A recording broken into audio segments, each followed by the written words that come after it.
yer ishlarini tekislash oxirgi etaplari. Temir profilda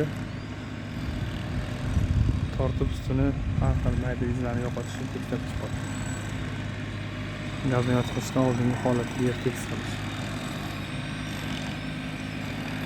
Ko'pchilik buning yana bitta informatsiyasi, stadionning o'rta qismi yon tarafiga nisbatan 30 sm baland bo'ladi. Bu konvert usulida qilinadi. FIFA standartlari bo'yicha dunyodagi hamma futbol stadionlari xuddi shunaqa holatda.